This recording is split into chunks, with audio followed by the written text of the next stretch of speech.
In recent days, Sport, Arts and Culture Minister Gayton McKenzie has made waves across South Africa by demanding answers regarding the employment of foreign nationals within various entities that fall under his department. This move has sparked widespread public interest, heavy discussions, and heated debates across both political and social circles.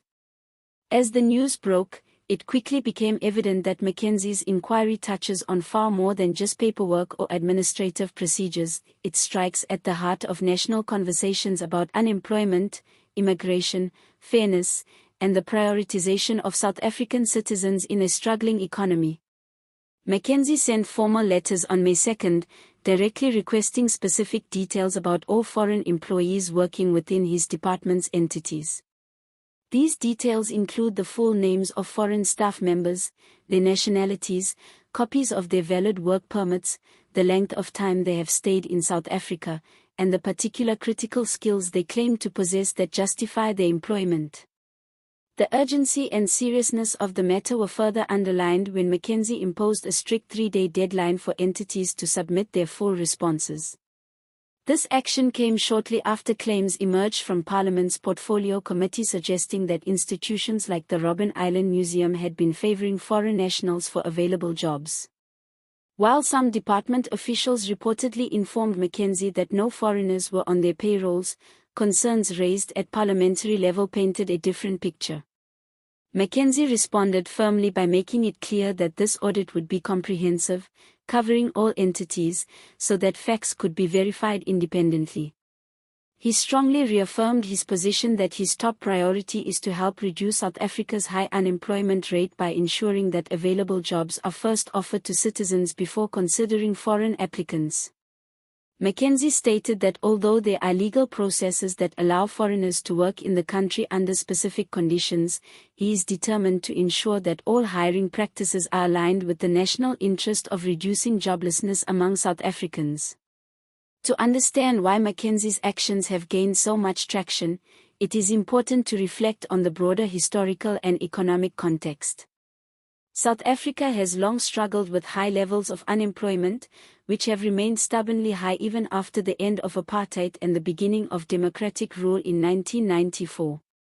The situation has been worsened by persistent economic challenges such as slow growth, corruption, and global financial instability, which have affected the availability of jobs in various sectors. Over the years, tensions between citizens and foreign nationals have flared up periodically, often driven by frustrations over job scarcity and perceptions that foreigners compete for limited resources. McKenzie, known for his strong stance on immigration control, has repeatedly championed the slogan "South Africans must come first," which resonates with large segments of the population who feel marginalized and economically excluded. However, critics of McKenzie's latest move argue that this approach risks inflaming xenophobic sentiments, especially in a country where previous outbreaks of violence against immigrants have led to tragic outcomes. Some observers have warned that framing the issue as a simple matter of citizens versus foreigners oversimplifies a complex reality and may encourage scapegoating of vulnerable communities. They argue that many foreigners who work in South Africa contribute positively to the economy, bring essential skills, and often occupy positions that local workers are unwilling or unable to fill. Legal experts have also pointed out that South Africa's constitution and international treaties it has signed require fair and non-discriminatory treatment of all individuals, regardless of nationality. Therefore, any actions taken as a result of the audit would have to carefully balance job protection measures with adherence to constitutional rights and labor laws. Supporters of McKenzie, on the other hand, argue that his demand for transparency is a legitimate and necessary step to ensure that the country's scarce employment opportunities are not unfairly diverted away from citizens who are in desperate need of work. They point to high youth unemployment rates, particularly among Black South Africans, as justification for policies that prioritize local hiring. For them, McKenzie's audit is not about discrimination but rather about ensuring fairness and accountability. If it turns out that entities within the Department of Sport, Arts and Culture have been bypassing local candidates in favor of foreigners without proper justification, they argue that corrective measures must be taken to rectify the situation. As the audit progresses, it is expected that the findings will have far-reaching consequences, not just for hiring practices within this particular department but also for broader government policy on employment and immigration. If widespread irregularities are uncovered, it could lead to stricter enforcement of existing regulations, possible policy amendments, and increased scrutiny across other government departments. Alternatively, if the audit finds that employment of foreign nationals has been done in full compliance with legal frameworks and that these workers possess critical skills genuinely needed in the sector, it could help dispel misconceptions and provide a clearer understanding of how employment decisions have been made. Either way, the results of this inquiry will influence public discourse and political decision-making in the months to come. There is also the possibility that McKenzie's approach could set a precedent for other departments and provincial governments to conduct similar audits.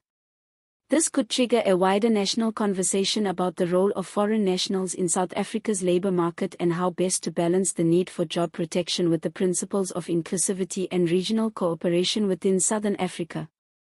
The Southern African Development Community, SADC, of which South Africa is a member, promotes free movement of people and skills across borders. Any policy shifts will therefore need to navigate not only domestic pressures but also regional and international commitments.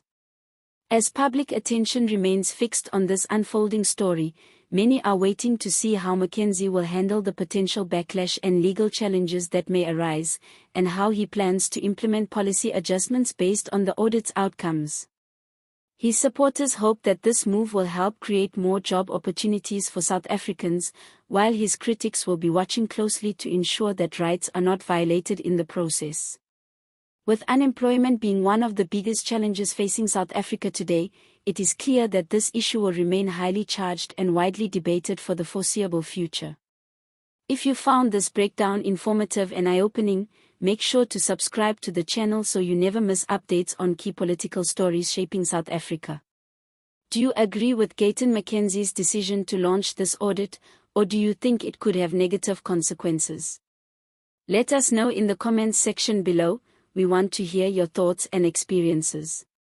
Stay tuned for more in-depth coverage and don't forget to share this video to keep the conversation going.